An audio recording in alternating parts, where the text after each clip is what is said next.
When William and Anne Haworth built the building, it wasn't known as the Haworth Art Gallery, it was their personal home. They were brother and sister, and they didn't have any children, so when they passed away, they left it in their will to the people of Accrington. They wanted the grounds to be used as a public park and the building to be used as a museum and art gallery. The characters of the tapestry are essentially William and Anne Haworth, Joseph Briggs, who is a collector, and of course the house is a character, and the Tiffany glass. I went up with Sue to have a look at all the glass and have a look around the house and try and get the atmosphere so that I could build up an illustration that kind of expressed that. Yellow was the one colour that I was given as the signature colour. I tried to take the colours from the Tiffany glass, and that was the basis of my original colour palette. And then once I'd done my initial illustration and sent it to Sue, we then had to pair back the colours depending on what thread she had available and, you know, how many colours we felt would be appropriate. I always draw by hand. The computer for me it's a tool that I use to clean up my drawings. Being able to change and be flexible with my idea was particularly useful during this project. When I was working with Sue, I'd never worked in this way before, so I didn't know her limitations in terms of the way that the loom is. It goes in a certain direction, so when I was drawing, Sue asked me to sort of take that into consideration and try and have sort of more vertical lines than horizontal lines. I think it was for the best. I think in paring it back, the bits that were most important were the ones that stayed. But there isn't ever really a final physical version of my work. It tends to be digital, and the idea of seeing my work become something physical like a tapestry was a really enticing and exciting idea.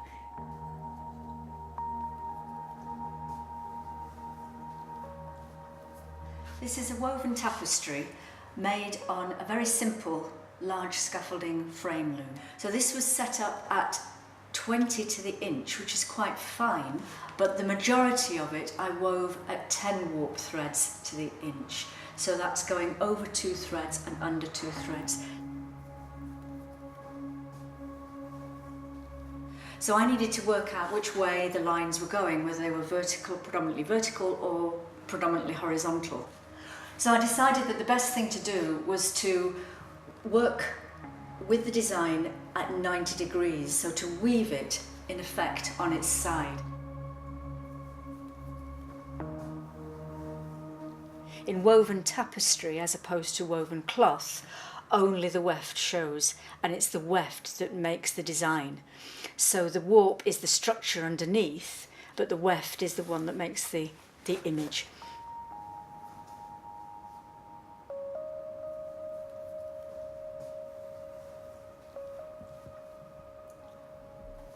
And this is where the double warp system comes in really well.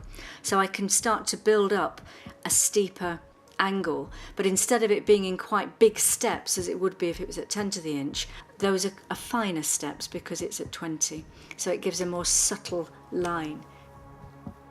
Curves are just series of angles, and once you have the hang of making an angle and different angles, then you can make pretty well any shape you want to.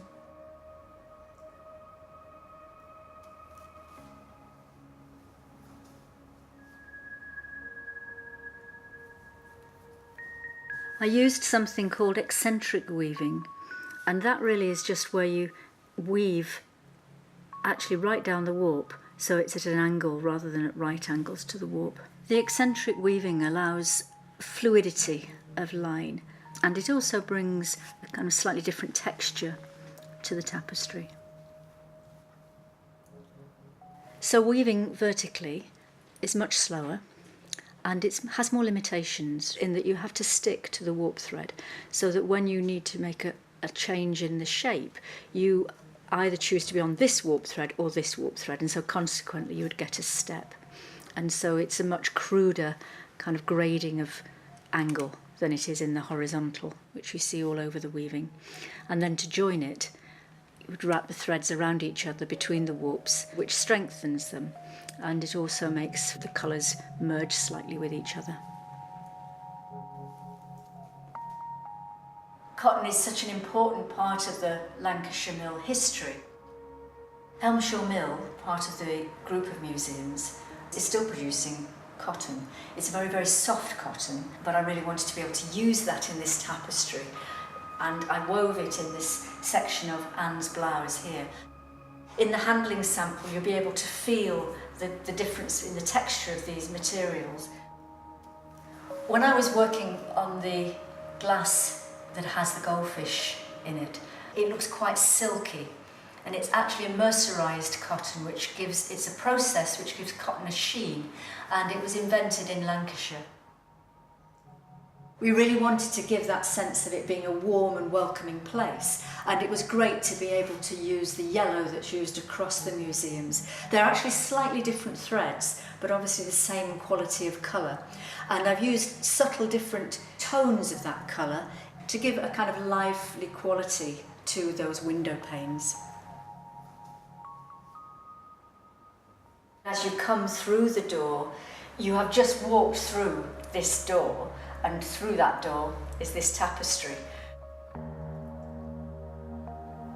You walk in and the tapestry now greets you. It doesn't give you loads and loads of information. It encourages you to go and explore the building and find out what it is that they left the people of Accrington.